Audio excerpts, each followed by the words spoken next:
My name is Isabella Carter, and I am 42 years old. For most of my life, I believed I was one of the lucky ones. I didn't just have a family, I had something even more rare.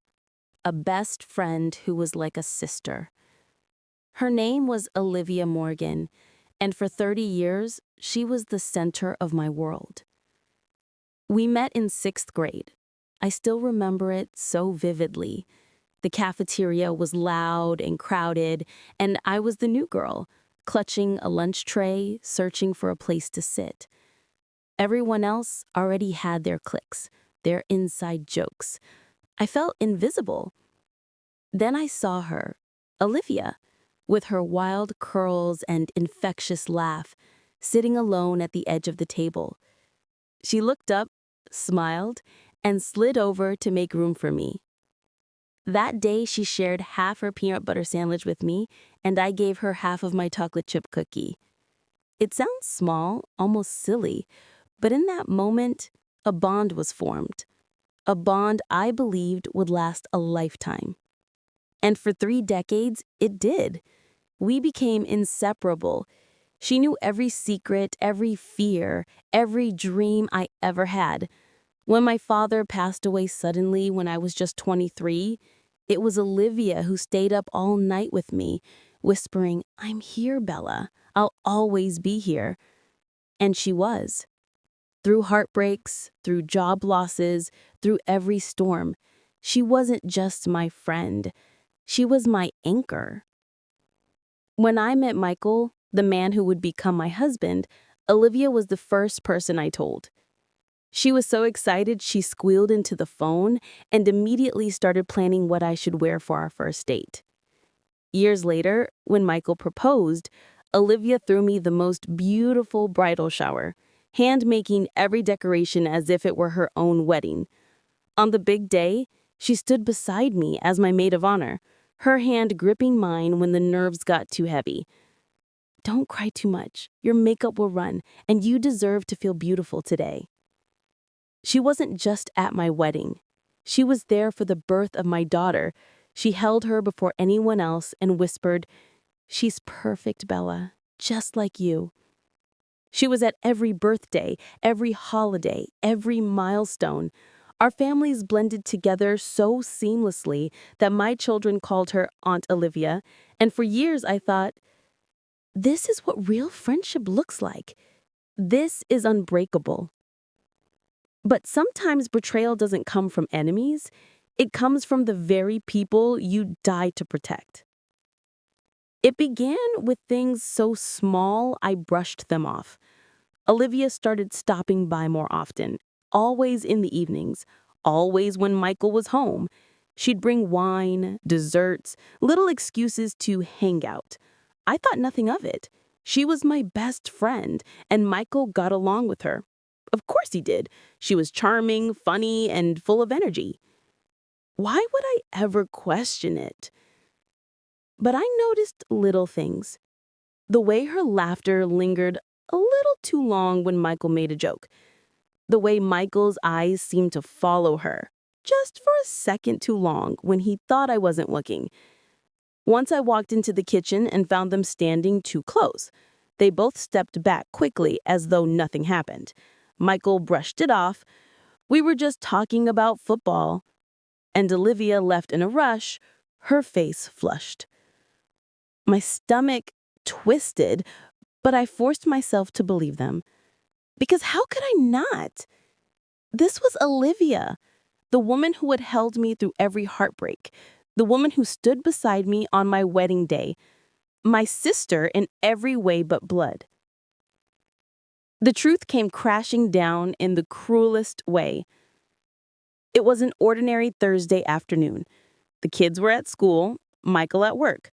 I was folding laundry when my phone buzzed with a text from an unknown number. "You deserve to know the truth.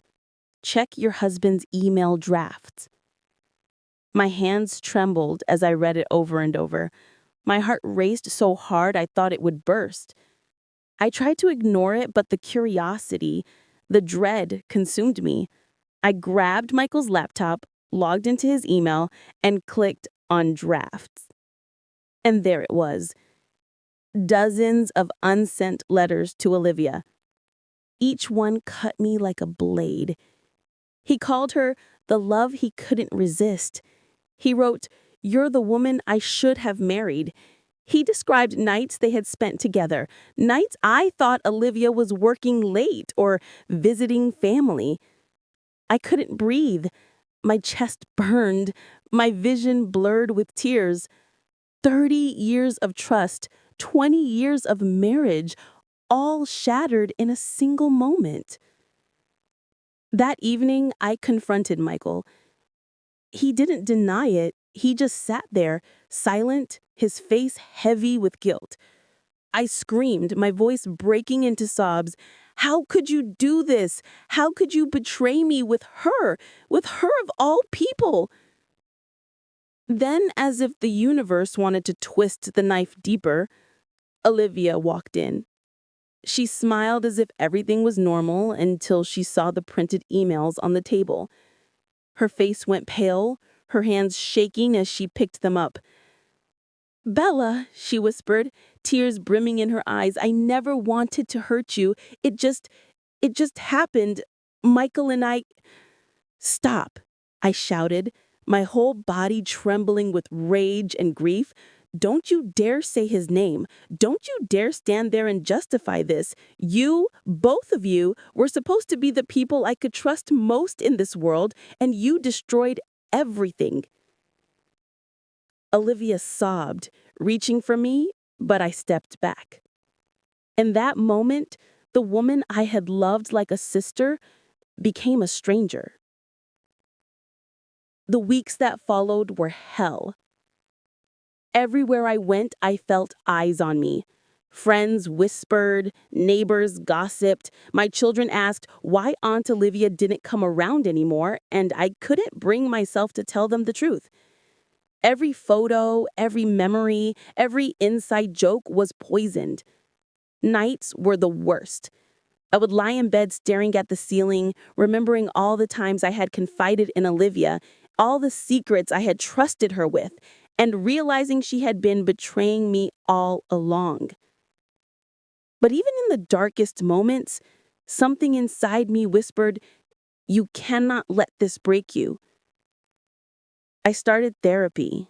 I wrote in journals, pouring out my anger, my grief, my confusion. I cried until my body was empty, then forced myself to get up the next day and keep moving. Slowly, I began to rebuild. Michael begged for forgiveness, but I couldn't give it. His words meant nothing. Olivia wrote me letters, long and desperate, begging me to let her explain. I never opened them. Because some things can never be undone. Some betrayals carve scars so deep that no apology can ever heal them. Today, I am divorced. Olivia is no longer in my life. And while the scars remain, I am stronger than I ever imagined. I share this story not because I want pity, but because I want anyone listening to know this. Even the deepest betrayals cannot define you. You can survive them. You can rise from them. You can reclaim your life. My name is Isabella Carter, and this is my story. The story of how my best friend became my greatest wound, and how I found the strength to heal.